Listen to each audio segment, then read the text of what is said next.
Hey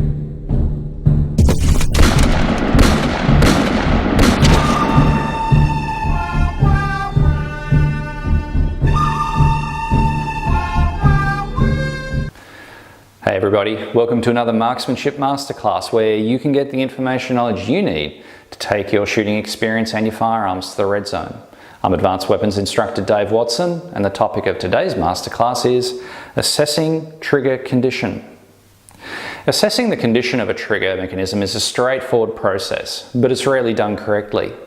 Most shooters will consider a trigger mechanism on how it feels, for instance, spongy, creepy, too light, too heavy, and that's fine for identifying how it feels qualitatively, but it won't tell you what's wrong.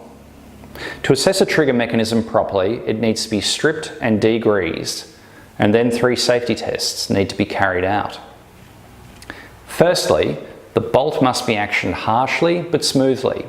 An unsafe trigger mechanism may not engage properly with the firing pin mechanism and cause the bolt to not even cock, or even worse, slam fire. Second, we need to action the bolt harshly but smoothly, engage the safety, and with the rifle pointed in a safe direction, pull the trigger.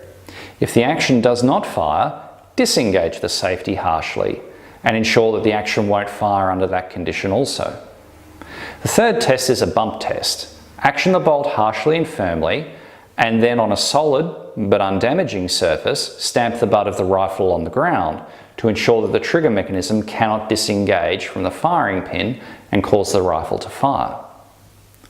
When considering trigger tuning, this tends to be left better to a gunsmith, as there's a wide variety of triggers out there and the do's and don'ts associated with each vary greatly. In general terms though, the trigger again must be completely degreased and cleaned and refitted to the action or into a test bed.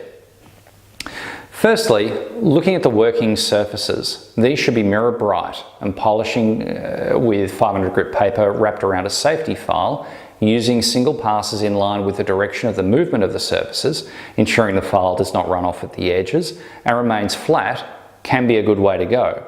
This can then be finished off with some superfine abrasive paste on a polishing wheel to give those surfaces a final dressing. It is possible that angles on parts may need to be reprofiled, however this should be only done with a jig as the angle change can drastically affect the operation of the trigger.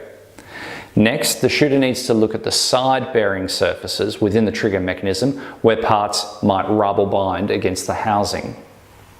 Finally, springs can be swapped out to achieve different weights.